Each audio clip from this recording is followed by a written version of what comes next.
All right, so here we are in the futures market, which hopefully we'll get a trade in. I missed my only day trade that showed up this morning because I slept in and it happened right at market open. So bummed about that. But anyway, here we are, futures market. So yes, we have a green light to red light indicating a trigger for a trade, but permission isn't clear. You know, it's right on the line, just below the line. All depends where this candle closes.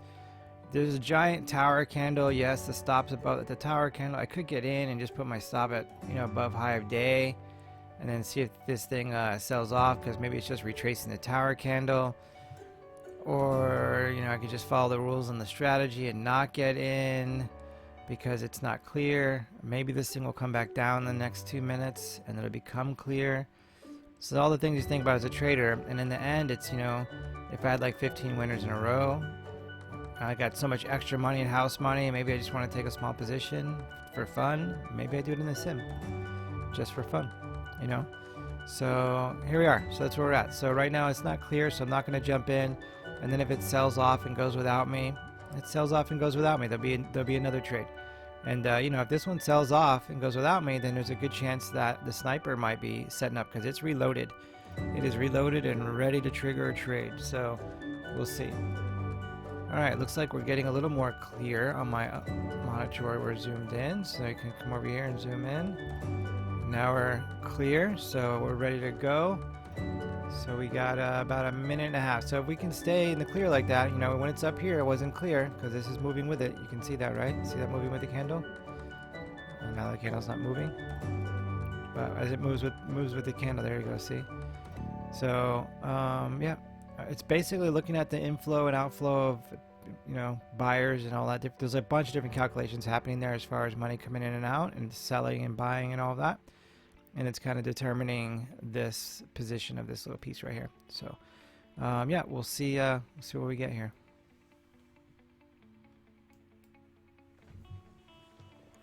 Okay, so I want to get in on the close of this candle, which is in 20 seconds. So I'm actually going to short this when I have about 5 seconds left so that there's time for the order to go in. So we got 10 seconds left. 4, 3, 2, and short. Alright, so we just shorted that and candle closed. Alright, so we were clear. So we're in, and then our stop is up here nicely about the top of that candle. This is what I'm going to do. It's so close to the high of day and the top of this candle that I'm actually going to draw my marker from right here, as you're supposed to. And I'm basically going to expect this thing to go back up there and test high of day. So, and I could be wrong. That's why I'm already in the trade. I'm not waiting. But when it does, I'm not going to be surprised or worried about it. Alright, so there we go. So we got the main draw.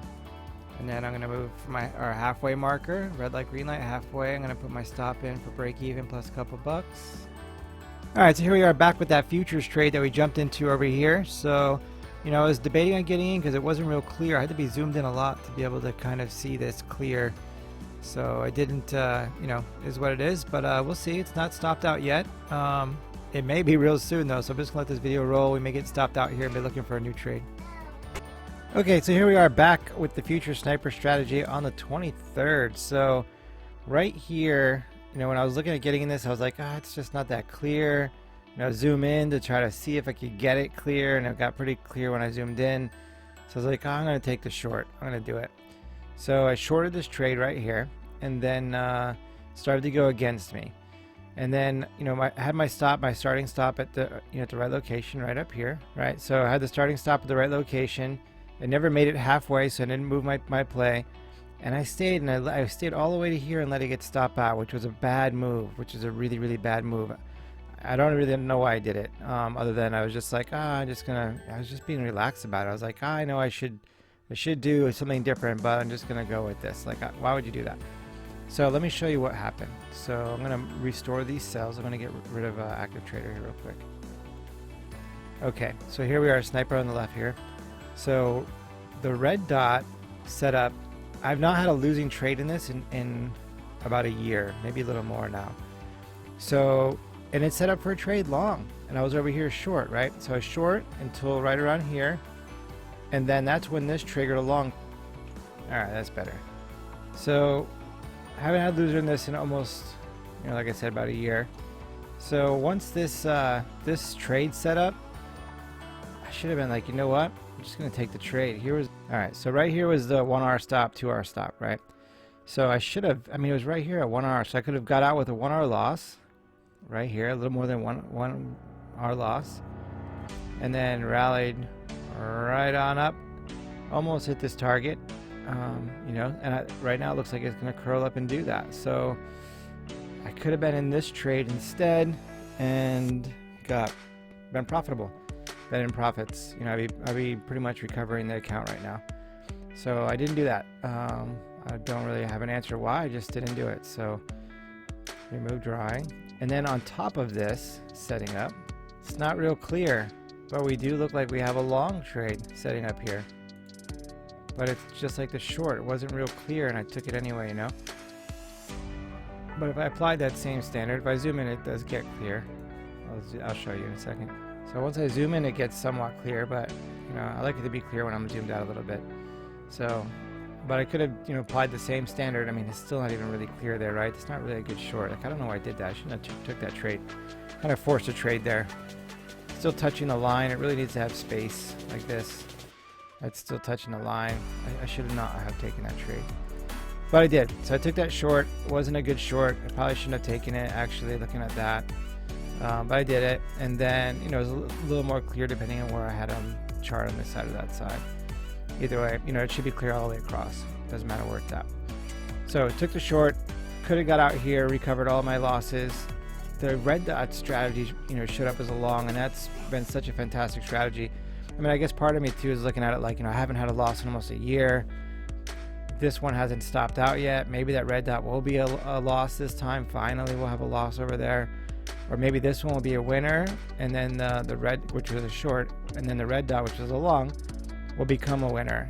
Maybe it'll be a trade within a trade. I started trying to justify all the reasons why I should just stay in this trade, when in reality I should have just stopped feeling and just looking what the chart is telling me. And I have two different strategies telling me this thing is going up to this target or even a little bit higher.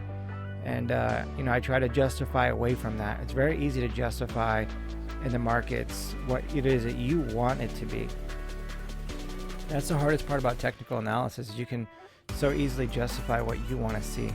So let's talk about technical analysis. Right, here's the other thing that was pulling at me. So take my trend line. So a trend is where you have the most touches. It doesn't have to be exact, it could be a little bit of an area. So here we have our trend line, right? So this other thing I'm looking at right here is when that the short red light, green light short showed up. But it was on a big tower candle, and what I always say is these tower candles, they like to retrace. Are there any buyers left? It may go back to the top of the candle, and then by that time, time is passed, so it may rally from there. So you don't really know. So looking at this, it's like, well, we also have this trend line break. Hold on, give me 1 second. So that's pulling at me, this little technical analysis, rather than just saying, my algorithm, which is way smarter than me, is giving me two strategies saying it's going up, it's time to bounce out of this short. But I didn't listen to it. I was trying to justify why I should stay in and not take a loss, have a losing trade. And then here's the other thing with technical analysis, right? This is what you get all the time. This is what was happening when I shorted it. But let's do it. Actually, I'll just put this right here. But then you'll have all these, stock market gurus on YouTube say, yep, here's the trend. This is what it was, and I bought it here and I rode it all the way up to here. That was the trend. But yeah, after the fact, everybody that does a trend line like this and says that they knew what was going on, a lot of times it's, they're doing it after the fact. Are they doing it in the trade? Because in the trade, clearly it was broken down.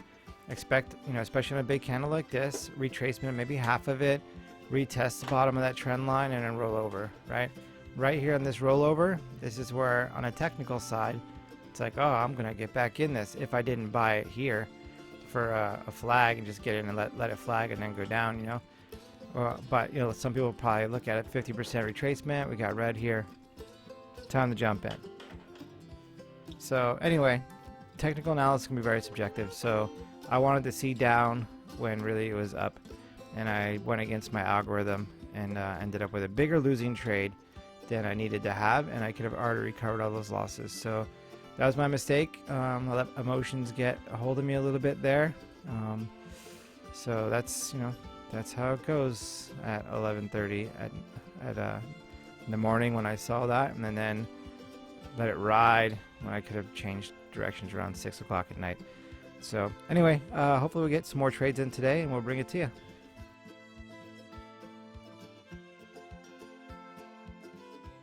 Okay, so here we are. We're just clicking the halfway marker. It needs to break through there. Once I get a little spike through, yeah, needs to get through. Once we get a little bit through the halfway marker there, then I'm gonna move my stop to break even plus a couple bucks. Okay, so here we are in the futures market. I was busy with my little one. Flying solo today as dad, so take care of that. But we should be pretty much out of this trade. So I'm gonna go ahead and cancel my limit orders. We went past the halfway mark and now we're backing up. So we're in at 98, so 97, 96 is where I need to buy my shares back. So that puts the couple bucks in my pocket. Break even plus a couple dollars. Once it gets past the 50% area, that's the rule there. So I'm gonna cancel that. So we just have this one stop in. All right, so we'll leave that up, and then that'll either trigger and we'll be out, or yeah, or it'll rally back down. We'll see what happens. Okay, so there we are. So we're out of that trade. $56 loss on the day. I didn't see what the P&L was for the trade. Let's go over and monitor. So I'll go back and look and see what this ended up actually being on the P&L here on the chart. This looks like it could still have legs to roll over and go down pretty significantly, but the rules are the rules. We crossed through. I put my stop in where I needed to put it, and that's how it goes. It's a numbers game. There's a statistical probability of success for my account if I do it this specific way, that at the end of the year I'll be making the money that I'm looking to make. So that's why I just do it like that. And you know, every now and then it'll get away from you, and you wish it coulda, woulda. But there's a rule, you know, you're always going to leave money on the table, or you're going to give money, you know, you're going to give money back. So it is what it is. So there we go. So there's a futures trade for today. We'll see if something else comes up. This $56 is from last night's trade, and so hopefully we can recover that fully before this day is over.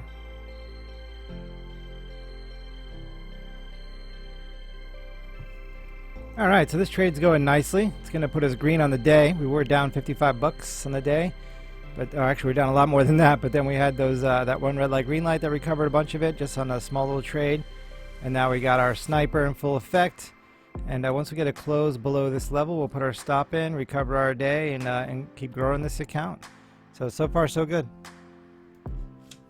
Okay, so per the rules for the sniper strategy, we made it more than 75% of the way to the target, like 90% of the way to the target. So we're going to move our stop now to break even plus a couple dollars. So this won't be a red trade.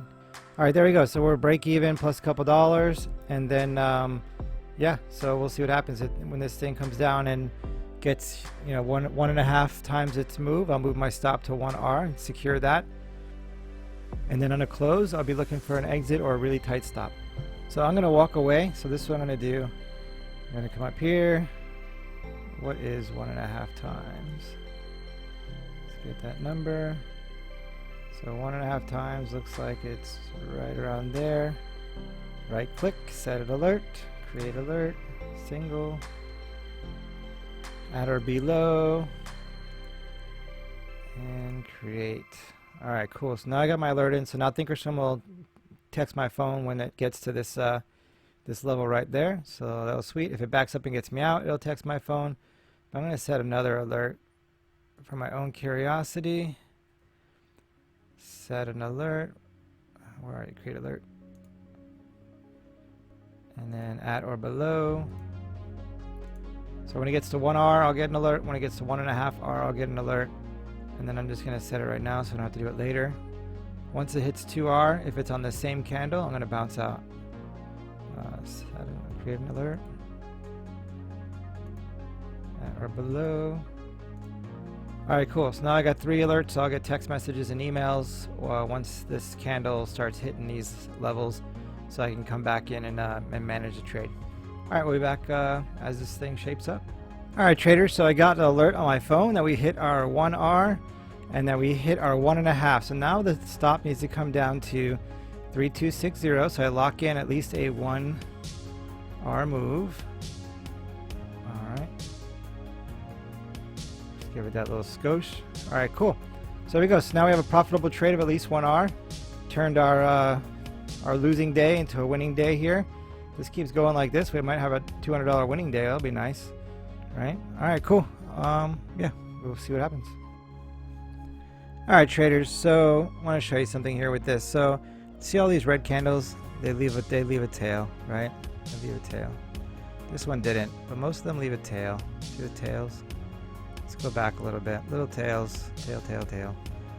So we're really close to this candle closing. All these tails. So this candle's going to close in about an hour. So what I'm going to do, because the strategy really what I want to get is 1R. You know, everything after that's bonus money. So I like to do it on the close of the candle is what the goal is, because usually I get a little more than 1R. You know, I get like 1.25, 1.1, things like that. And those little 1.1s and 1.25s add up big time over the year. 2R is rare, but it does happen. A 3R is extremely rare. And all these things are based on the close of the candle that breaks my 1R level. 1.5R is pretty good too. So what I'm going to do, because this is all bonus money after 1R, and I know it's going to leave a tail, and I know it's closing soon, and the market's coming into the 3 to 4 o'clock range, that power hour they call it. So this thing could grow some legs here in the last hour, as a lot of stuff happens in the last hour. You know, there are traders who are waiting to the end of the day to put their swing trades in on their like somewhat short to long-term trades and all that stuff. So I'm going to go ahead and take this stop, and I'm going to move it down now to just below 1.5R. So I'm going to leave it there. I got my 1R. Now I got 1.5R, which is huge bonus money. Turns my red day in the futures market into a really nice green day. This trade alone, you know, we're at $230 right now in profits. If it backs up, I think I'll be around the $200 range. Which will still put me around the $150 range for the day so far. So excellent day trading the MES with just one contract. So that cost me, you know, I have to have $1,500 in my account in order to be able to trade that with Thinkorswim. So basically a $1,500 account can make me anywhere from, you know, 50 to $200 or $300 a day on a $1,500 account. So that's anywhere from, you know, $250 a week to, you know, $1,000 a week. So maybe even more off of that. So it's a pretty good deal. You can do a lot in the futures market. Just got to know how to trade it. It's commissions are expensive, so risk management has to be on par, and you have to have a really good strategy that allows you to make enough money to account for the commissions that go with it. At least with Thinkorswim. I don't know how it is with other brokers. So, and if you're interested in learning anything about or my stuff, what I do with futures, my strategies, my risk management, my trading plans, all that stuff is free on 2020 Day Trader. You don't have to, like, you know, go through all this crazy stuff to get into it. I don't sell your information. I'm not going to spam you every day because you went over there and signed up and took a class. Everything's free over there as far as education goes. And then if you decide you want to do what I'm doing, then you can purchase the algorithm. So what's in it for me to give you everything for free? I like to help people. So there's one there. I feel maybe if you learn something from it, if one person learns something from it, then it's worth it there. And then on the financial side, because I still have a business, if you do like what I'm doing and it's right for you, then maybe you'll buy the algorithm. So, and it has to be right for you. I think a lot of traders can take a winning strategy and be a losing trader if it's not right for them. So definitely go through, if you are interested in what I'm doing, go through the 2020 Day Trader course first and then buy the algorithm. Make sure it's right for you before you spend your money. All right, so 2R, once it hits 2R, usually I stop out right there and just take my profit. But I may try to trail this if this wants to go there. So I've basically touched it. I'm going to come down tight here and get a little trail on. See how this goes. Get through here. I'll move it again to right there. And we'll keep trailing this and lock up today's profits. But yeah, so if you are doing a strategy, whether it's yours or somebody else's right now, and it's just not working for you, or you're just not, you're not getting what you want out of it. It may not be the strategy. It may just not be right for you. It may not fit your lifestyle goals. It may not fit the way you think. People, two people look at a picture and they can see two different things, So, and you're looking at basically pictures here. So, the way you interpret information, it may be different than the way somebody else does. Our brains just work differently, basically. So for me, a 1-minute strategy, I don't like it. It's so fast. I tend to make more mistakes because I don't get time to really process what's happening.